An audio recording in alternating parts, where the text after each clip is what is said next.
Chainsaw Man needs no introduction. It's a series that has been explosively, no pun intended, popular since its inception.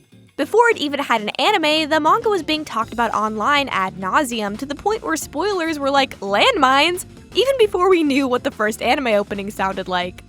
When the anime did air in October of 2022, the series just kept snowballing to even greater heights. It got to the point where even my 8-year-old brother knew who Chainsaw Man was, despite not watching the show, thank God. He must have seen him on TikTok or something, I don't know, but the point remains. The series was able to break out of niche anime circles, pulling in a much wider audience. The source material for the anime was fantastic, so of course the anime ended up being really good. However, many fans felt that it was lacking a certain spark. As someone who decided to immediately pick up the manga after finishing the anime, I instantly understood the people who were critical of how the anime was handled. Fujimoto's drawings are captivating, every stroke of his pen indicates emotion, his exaggerated expressions paired with the comedic timing make for an endlessly entertaining read, and a lot was lost in the transition from manga to anime. The director of the anime, Ryu Nakayama, chose to go for a very gritty, realistic depiction of Chainsaw Man, with the main issues people bring up being the washed-out colors, art style differences, and heavy use of CG, just to name a few. It wasn't a bad adaptation by any means, but it was certainly lacking something integral, the feeling you get while reading the manga, the Fujimoto-isms, so to speak. I've been caught up with the Chainsaw Man manga for over a year, reading the new chapters whenever they're released alongside everyone else, seeing people discuss them online, seeing the discourse develop, seeing people's displeasure towards Part 2 in real time. Almost all of people's distaste towards Chainsaw Man Part 2 seems to revolve around Denji's character, and personally it's hard to blame them for that. Especially reading something in small snippets every week or every other week with multiple breaks in between on top of it all, it's really hard to keep the big picture of the arcs in focus. Denji specifically deals with addiction, and it's an uncomfortably realistic portrayal. When it seems like Denji's improving, finding meaning in his life outside of romance and sex, then suddenly falls back into the same patterns, it's extremely frustrating from a viewer standpoint. It feels like all of his arcs have been wasted time. All that has happened to him didn't matter because he'll always regress into his old habits. If you've ever dealt with an addict, you'll recognize that feeling. But like I said, the disappointment we feel while watching Denji is a perfect recreation of watching someone you care about fall back into their old vices, be it alcohol, gambling, smoking, etc. That isn't to say Part 2 is perfect. It's already gone on way longer than Part 1 did, and it feels like it's accomplished a lot less within that time frame. I still like the series, but I haven't been captivated by it in a long time, and it's hard to brush off that nagging feeling of stagnation. I mean, I'm in for the ride. I boarded the Chainsaw Man train a while ago and I'm not getting off, but that doesn't mean I have the same enthusiasm for the series that I once did. Then I saw the Reze Arc movie.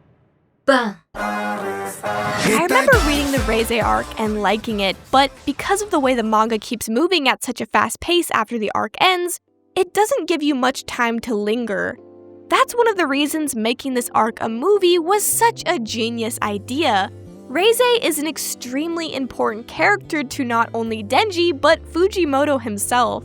Fujimoto has stated multiple times that he's been obsessed with the idea of a character called Reze, created stories in his head that revolve around a girl called Reze, and she was his favorite character for a while before Denji ended up claiming that spot. In a way, Reze is Denji's foil. There aren't many characters in the series who can relate to Denji in the same way that Reze can, even though she puts up a facade that she's a totally normal high school girl.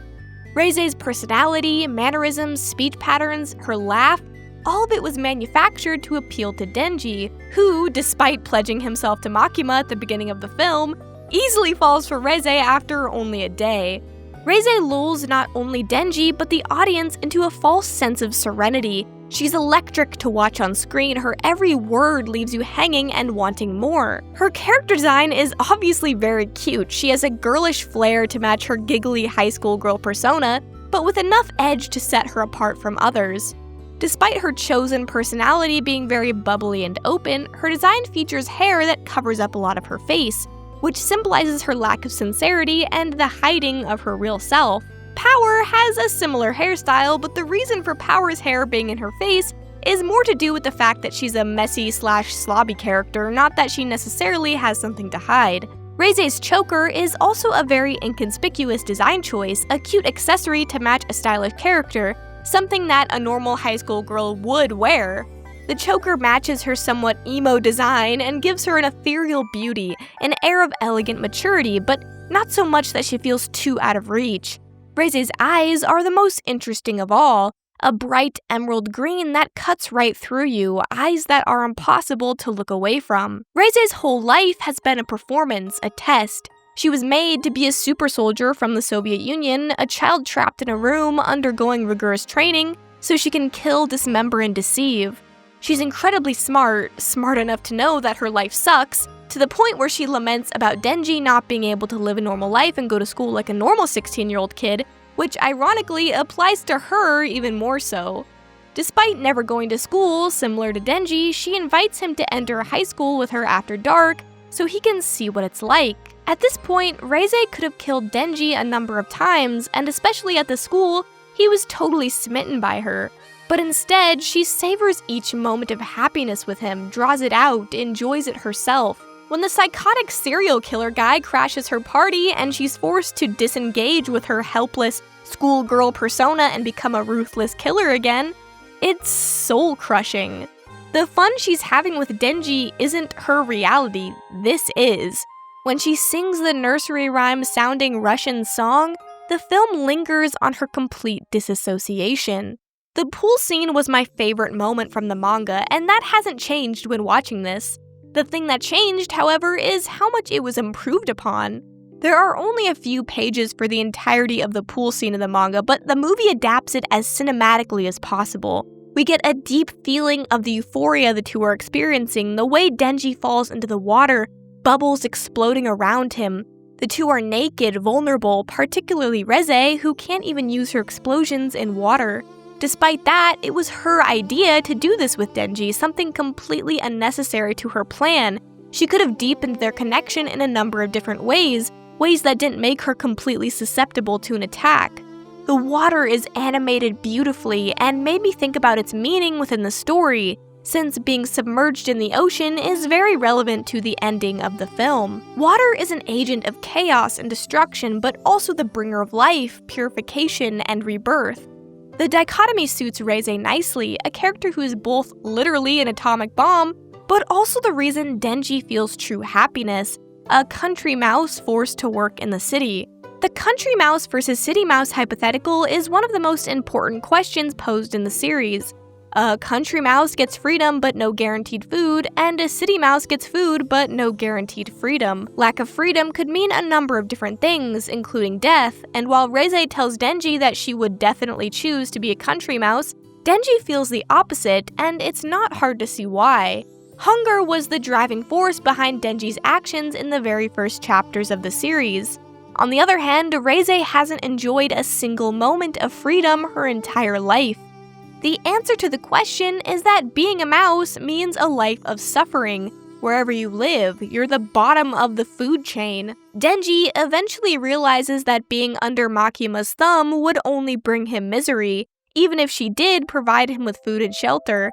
And Reze ends up giving up her freedom to be with Denji instead of escaping to the country like she's always dreamed of, a choice that leaves her in a dark alleyway in a pool of her own blood. Unlike Reze, Denji wears his heart on his sleeve. He doesn't know how to lie, he always does what he wants, always follows his heart. He's not very smart, he's naive, but he carries with him an empathetic side.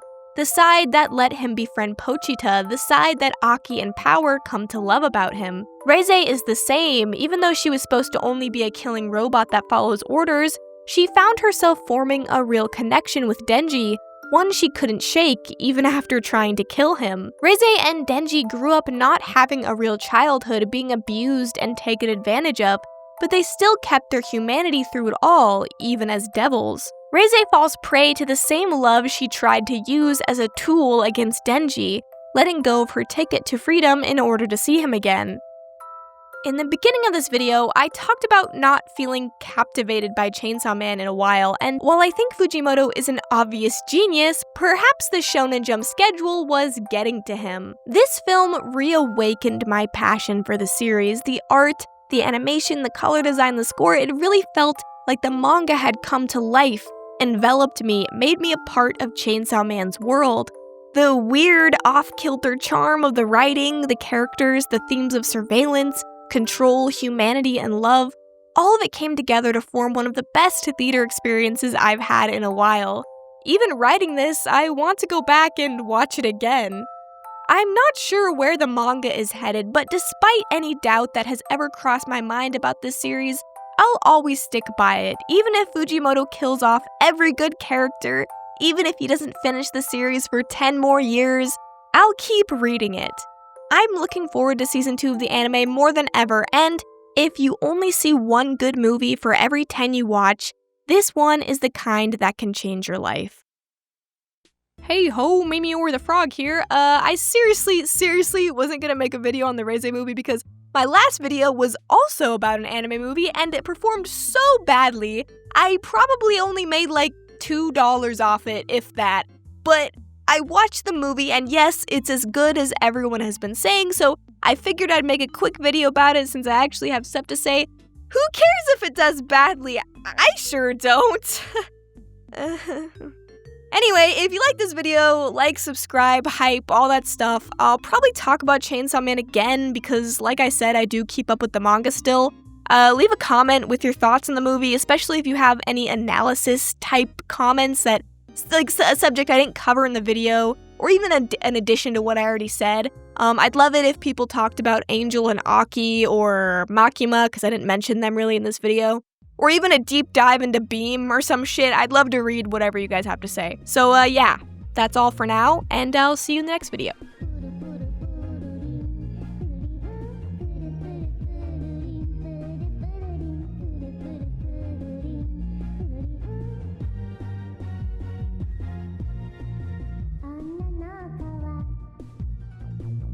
不思議なことに携帯だけじゃ